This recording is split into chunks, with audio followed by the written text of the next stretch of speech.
स्वतःबद्दल शंका तुम्हालाही वाटते का? आपल्या प्रत्येकालाच स्वतःबद्दल काहीतरी शंका असते. आपण कोणीच परिपूर्ण नाही आहोत आणि मला असं वाटतंय म्हणून तर आपण माणूस आहोत. कोणीच परिपूर्ण नाही, मात्र सगळेजण आपण वेगळे आहोत. प्रत्येकामध्ये काहीतरी वेगळेपण आहे आणि ह्या वेगळेपणामुळे आपल्या जीवनाला अर्थ येतो. फक्त यांत्रिक आयुष्य जगण्यापेक्षा आपल्या जीवनामध्ये जर कला असेल, भावना असेल, आपण सजगपणे प्रत्येक गोष्टीचा आनंद घेऊ शकत असू, तर आपल्यासारखं सुखी या जगात कोणीच नाहीये. सुख म्हणजे काय हो? सुखाच्या अनेक व्याख्या आहेत. पण तुम्ही जर मला विचाराल, तर माझ्याकडे आज जे आहे, त्याचा मी आनंद घेऊ शकते. ह्यात मला सुख वाटतं. कारण बऱ्याच जणांकडे खूप काही असतं, पण त्यांना त्याचं सुखच उपभोगता येत नाही. आणि म्हणून जर आपल्याला आपल्याकडे असणाऱ्या प्रत्येक गोष्टीचा आनंद घेता येत असेल, आपल्यातलं वेगळेपण आपल्याला माहिती असेल आणि रोज आपण तेच रटाळवाणं, विचित्र आयुष्य जगण्यापेक्षा नवीन काहीतरी करू शकत असू, प्रत्येक गोष्टीला आनंदाने सामोरे जात असू, तर आपण सर्वात सुखी व्यक्ती. तुम्हाला काय वाटतं? नमस्कार मंडळी, मी सायली तुमची जवळची मैत्रीण.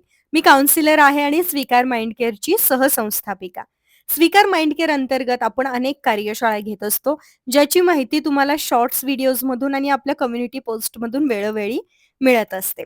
तुम्ही आपल्या चॅनलवरती नवीन असाल तर प्लीज चॅनलला सबस्क्राईब करा. कारण आपलं रोजचं आयुष्य सोपं करणाऱ्या वेगवेगळ्या विषयांवरती आपण अगदी साध्या आणि सोप्या भाषेत बोलत असतो. मला माझ्या आयुष्यात अडचणी नको आहेत. मी माझ्या आयुष्यातील आव्हानांना सामोरे जाऊ शकत नाही, असं आपण कितीही म्हटलो, तरी आपल्याला प्रत्येक गोष्टीला सामोरं जावंच लागतं आणि बऱ्याचदा एखादी गोष्ट आपल्याला नको असते, त्याच वेळेला ती आपल्या नशिबी येते आणि आपल्याला तिला स्वीकारावंच लागतं. मग ती गोष्ट रडत-रडत स्वीकारायची का अगदी हसत, आनंदाने त्या गोष्टीचा आस्वाद घ्यायचा, हे आपल्या हातात आहे. जीवन जगणं ही एक कला आहे आणि ही कला प्रत्येकाने शिकावी. ती आपल्याला शिकत राहावीच लागणार आहे. कारण आपण एका दिवसात ती कला शिकू शकणार नाही आहोत.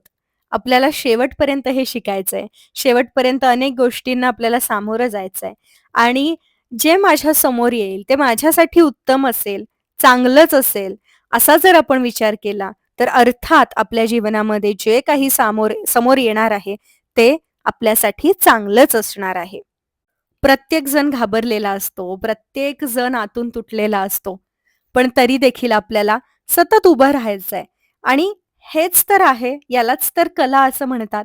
आपल्याला कलाकार व्हायचंय. आपल्याला रोज काहीतरी निर्माण करायचं आहे. आपल्याला आपल्या कलेच्या पुन्हा-पुन्हा प्रेमात पडायचं आहे. आपण आपल्या कलेची जेव्हा खूप प्रॅक्टिस करायला लागतो, रोज आपल्या कलेसाठी वेळ द्यायला लागतो, त्यावेळेला आपल्या जीवनामध्ये आनंद, वर्तमानात राहण्याची आपली क्षमता, सजगता ही आपोआप यायला लागते. त्यासाठी आपल्याला वेगळे प्रयत्न नाही करावे लागत.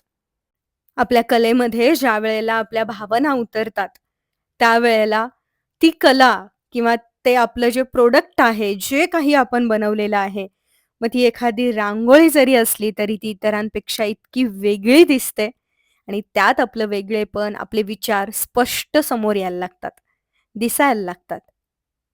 ज्याप्रमाणे आपण आपल्यावर होणारे अन्याय सहन करायचे नाहीयेत, अगदी त्याचप्रमाणे आपण स्वतःवरही अन्याय करायचे नाहीयेत. जर आपण आपल्यातल्या कलेला कुठेतरी दाबत असू, आपल्यातल्या भावनांना, आपल्यातल्या इमोशन्सना कुठेतरी दाबत असू, तर आपण स्वतःवर अन्याय करतोय. आता या भावना कशाही असू शकतात. आपल्याला जाणीवेच्या भावनेबद्दल आज बोलायचं आहे. जर आपण प्रत्येक गोष्टीची जाणीव करून घ्यायला लागलोत ना, म्हणजे अगदी फुलाच्या सुगंधाची जाणीव, भाताच्या सुवासाची जाणीव, तर ती जाणीव आपल्याला जगायला शिकवते. आपल्यातला आनंद द्विगुणित करते. आजूबाजूच्या गोष्टींची आनंद घेण्याची जी जाणीव आहे ना आपल्यातली, ती भावना, ती जाणीव जर आपण वाढवली ना, तर 100% आपण सदैव फ्रेश असणार आहोत. तुम्ही कितीही ऑफिसमधून थकून या, तुम्ही कितीही अडचणींना सामोरे जात असा, पण जर एखाद्या झाडाच्या फुलाकडे पाहून तुम्हाला अत्यंत आनंद होत असेल, तर तुमच्या इतकं सुखी आणि समाधानी व्यक्ती कुणीच नाहीये आणि त्यातून तुम्हाला तुमच्या आव्हानांना, तुमच्या अडचणींना सामोरे जाण्यासाठी बळ मिळतं. जर आपली अडचण घेऊन आपण तीच घोकत राहिलो, तर काहीच उपयोग होणार नाहीये. आपल्याला रात्री झोप लागणार नाहीये, आपली झोप उडून जाणार आहे, आपल्याला सतत त्रास होणार आहे, आपलं वजन कमी होणार आहे. पण जर त्या अडचणींचा स्वीकार करून आयुष्याचा आनंद घ्यायला सुरुवात केली, तर ती अडचण आपोआप नाहीशी होईल किंवा तिला सामोरे जाण्यासाठी किंवा त्या अडचणीला दुर्लक्षित करण्यासाठी आपल्याकडे क्षमता निर्माण होईल. एकतर रडत-रडत अडचणीला सामोरं जायचंय किंवा हसत, आनंद घेत, शांतपणे, आनंदाने त्या अडचणीला सामोरं जायचंय. दोन्हीपैकी एक तरी करावंच लागणार आहे. मग आपण काय करायचं हे आपण ठरवायचं. आपली कला म्हणजे आपलं व्यक्तिमत्व आहे. आपली कला आपलं व्यक्तिमत्व दर्शवते. भलेही आपल्याला आपली कला मोठ्या प्लॅटफॉर्म्सवरती, मोठ्या व्यासपीठांवरती सादर करायची नाहीये. पण ती आपण रोजच्या जीवनामध्ये तरी अवलंबू शकतो, जगू शकतो. कारण हा जन्म पुन्हा नाही.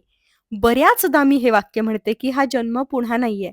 मला असं वाटतं, प्रत्येकाने आपल्यातले प्रत्येक गुण ओळखावेत आणि त्याला इतकं मोठं करावं, त्याचा इतका आनंद घ्यावा, त्या आनंदामुळे जगण्याला अर्थ निर्माण होतो. आपल्या आत्म्याचं ध्येय आहे ते आणि त्या ध्येयाला आपण आपल्यापासून का दूर करायचं? रोजचं तेच रुटीन, तोचपणा किंवा त्याच तक्रारी आयुष्यभर 50-60 वर्ष आपण घेऊन जगणार आहोत का? काही वेळानंतर त्यांना सोडून द्यायलाच पाहिजे. नाहीतर त्या आयुष्यात काहीच अर्थ नाहीये. आपण उत्तम आयुष्य जगतोय असं आपल्याला वाटणं आणि खरोखर उत्तम आयुष्य जगणं यामध्ये प्रचंड फरक आहे.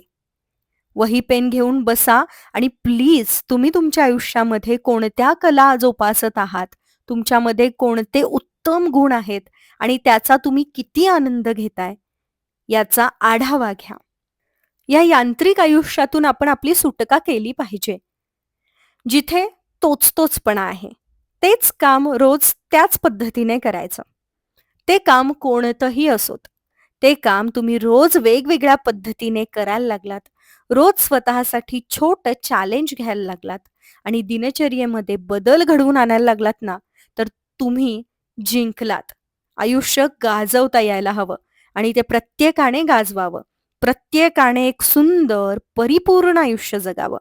परिपूर्ण आयुष्य असेलच असं नाही, पण आपण स्वतःसाठी ते परिपूर्ण आयुष्य बनवण्याचा प्रयत्न नक्कीच करू शकतो. आजचा हा व्हिडिओ शेवटपर्यंत पाहिलात त्याबद्दल खूप धन्यवाद, खूप कृतज्ञता. पुन्हा भेटेन अशाच नवीन छान विषयासोबत. तोपर्यंत स्वतःची काळजी घ्या आणि हो, तुमच्यातली कला समोर आणा आणि यांत्रिक आयुष्य सोडून भावनांनी भरलेलं आनंदाचं आयुष्य जगायला सुरुवात करा.